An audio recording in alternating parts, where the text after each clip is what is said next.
Kag sa Good Vibes, ginbuksan na ang bag-o nga NOLITC building sa probinsya sa Talisay City, kaina sang aga. Ang 135 million pesos nga facility ang katumanan sa damag pagginpromisa sa mga Negrense nga nagahatag ligwa para sa world-class training. Yaring report. Yay! A round of applause!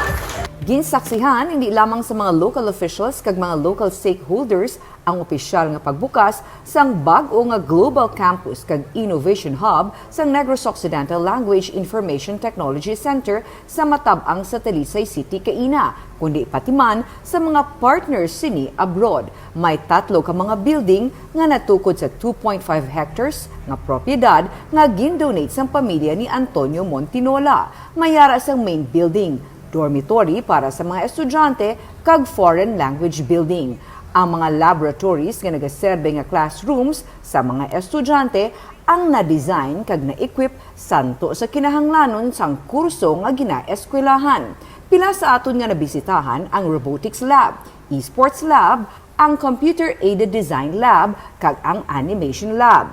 May 3 ka auditoriums nga sarang magamit kag may library. Mayara man sang Business Innovation Hub. Sa iya nga speech, ginsiling ni Governor Eugenio Jose Lacson nga ang pag-operate sang bag-o nga campus sang NOLITC katumanan sang damlag pa promisa sang iya administrasyon sa mga Negrense. Sunod sa gobernador, deserve sa mga Negrense ang access sa world-class training. The province chose to champion countryside education, that we believe that the digital economy must not be limited to big cities, that Negrenses, wherever they are, deserve access to world-class training, meaningful employment, and the tools to create a better life. This campus is a promise kept, a legacy built not on words but on action, and a reminder that with good governance and the right partnership, progress can begin anywhere.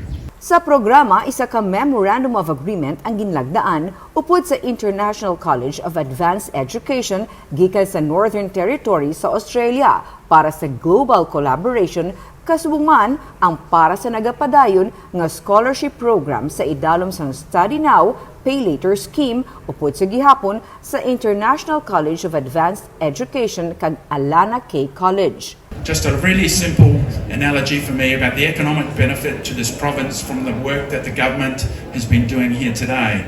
So there are students who have come from this area and have undertaken our courses and Alana's courses. They've become permanent residents, they've become citizens, they've been sending money from Australia back to the province, and I know of some of them who are buying real estate back here in Bacolod using Australian dollars, right? Money generated overseas. So this is a fantastic economic initiative as well as an education initiative, Governor, where you get true economic transformation of the lives of the people back here. Humalin sa 2008, dako na ang pagtinad sa NOLITC sunod sa gobernador. May 8,888 na ini ka graduates kag may 83% nga employment rate. Nagakasayuran nga masobra sa 7,000 ka mga Negrense ang nakakita sang trabaho paagi diri.